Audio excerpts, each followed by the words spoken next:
Rev up your engines!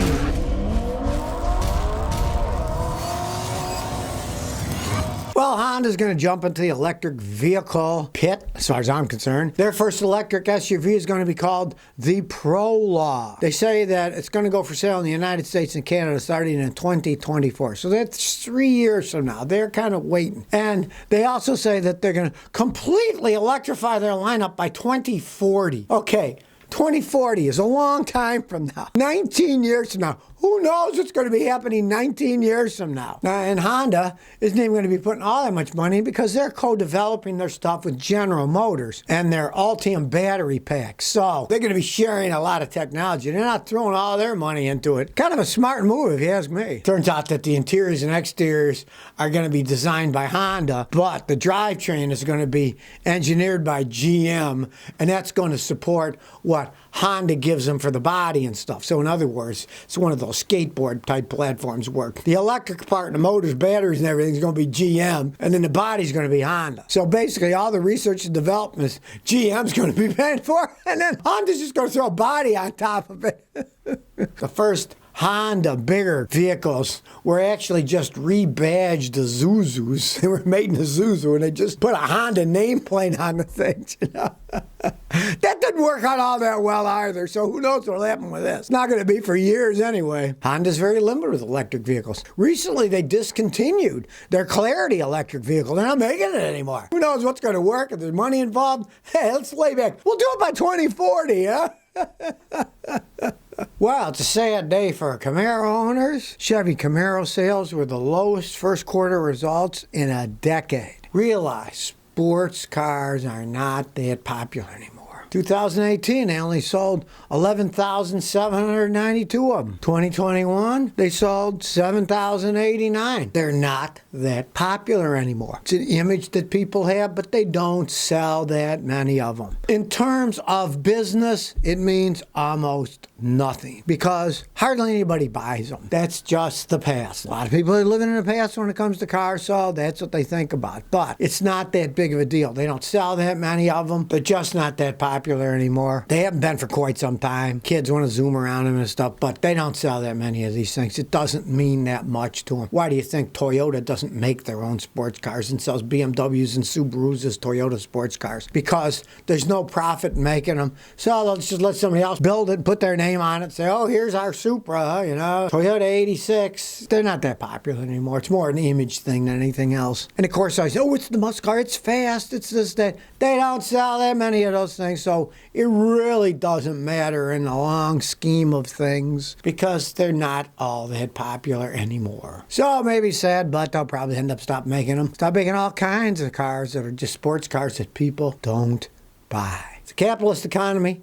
You build something, nobody buys it. Hardly anybody buys it. There's no sense in making it anymore. BMW decided that they're giving up with the BMW i3, that weird-looking electric hatchback that nobody particularly wanted to buy. Now, the i3 was first brought here in the United States in 2013. That was their first real electric vehicle that BMW made. Now, it only had 80 miles of range, and then they updated it in 2017 to give it 113 miles of range. Still not all that much range. BMW only sold 100,000 of them in 9 years worldwide. That's like around 10,000 a year for the whole world. So they weren't a success, to say the least. In the United States last year, they only sold 1,052 of these things. Not the most popular vehicles, awful small. Everybody wants bigger SUVs, not tiny little things. Now, considering that it's a BMW and they're all overpriced, those tiny little things started at 44 grand. Awful lot of money for a small amount of car. And they're going to replace it with the base model i4. They're starting at 55,000. You know how that goes, and what you end up paying 60 something by the time it's done. And their fancy iX4 is going to be $83,000. They're going to start selling those in early 2022, they claim. Say goodbye to the first BMW all-electric car. It was a massive failure. Some of these ideas that people have. Oh, you want a small little car? You want a small little car? You want to pay 50 grand for the thing? Yeah. We'll see what they come up with in the future. And of course, realize that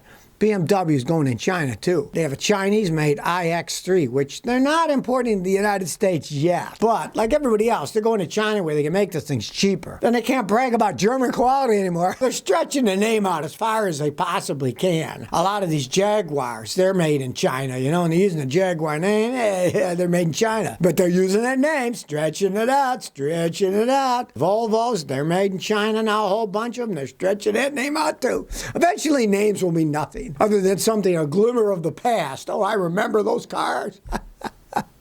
RE88 says my AC isn't cold enough. I got a 2011 Chevy Aveo. It wasn't working right. The compressor was bad. A mechanic says it needs replacing. He replaced it. And now, when it's 97 outside, the vents are 55. My other cars go to 45. Now, am I expecting too much or is something wrong? It's a 2011 Chevy Aveo. Those are piles of junk to begin with. Here's the thing. What did the guy replace your compressor with? Watch my video, Why Never to Use Rebuilt Compressors. You'll see why I only use new ones. The rebuilt ones are fixed, junky old ones. A lot of plastic inside. I read an article a while back. A guy showed that over 1/3 of the rebuilt compressors aren't any good. They don't work correctly. Some of them would work at only 20% efficiency. Well, yours is doing 55 degrees, which at least it's blowing cool enough, you know? And it's 97 outside. That's not bad for an old clunker like that. If he used a rebuilt compressor, odds are it's because it wasn't rebuilt perfectly and it's not as efficient. So it won't go to 45, it'll only go to 55, right? You should have used a brand new one. Now, maybe he told you, here's what a new one costs. You didn't want to pay for it. I don't know. But I would have only used a new one because over the years, when I had customers,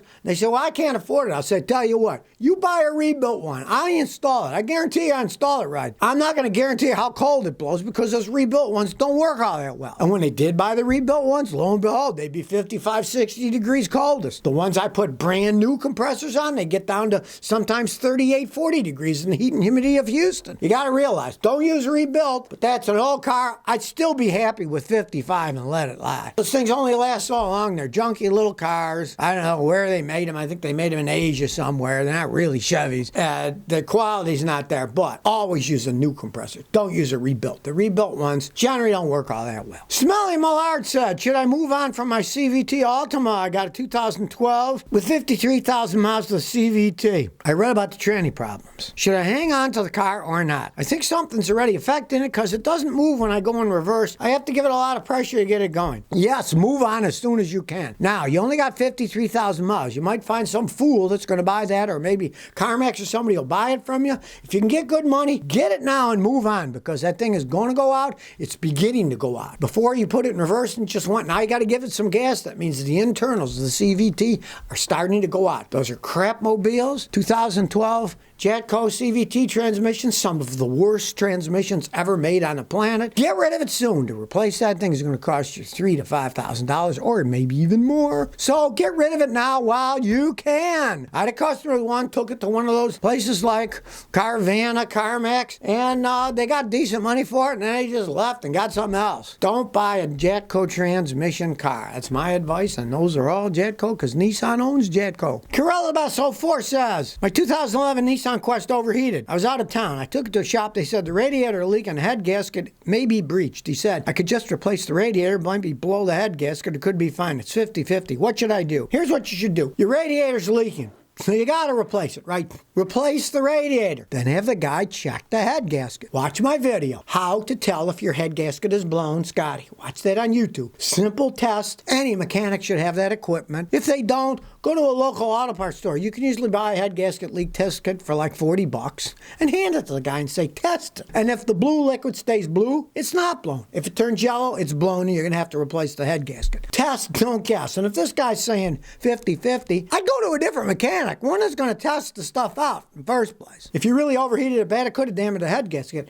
But once you replace the radiator, the system's working correctly, then have it tested. Again, 15 says, should I get a Honda or a Hyundai? I'm looking at two cars. Hyundai Santa Fe with 141,000 and 2008 Honda CR with 182. Both are about the same. Well, get the Honda on that. I had a guy with a CRV over here the other day. He had 480,000 miles and still ran like a new vehicle. The Hyundai, oh man, with 141,000 miles, it's probably ready for the junkyard. You can't even compare. Hyundai, you know, it kind of sounds the same, and they even made the little H kind of look like the Honda H to try to fool people. They're nowhere near as well made as Hondas. It doesn't matter if the Honda's got 40,000 more miles on it. It's 3 times the car that Korean car is. Get the Honda. Those are well made. It's a no-brainer on that one. So if you never want to miss another one of my new car repair videos, remember to ring that bell.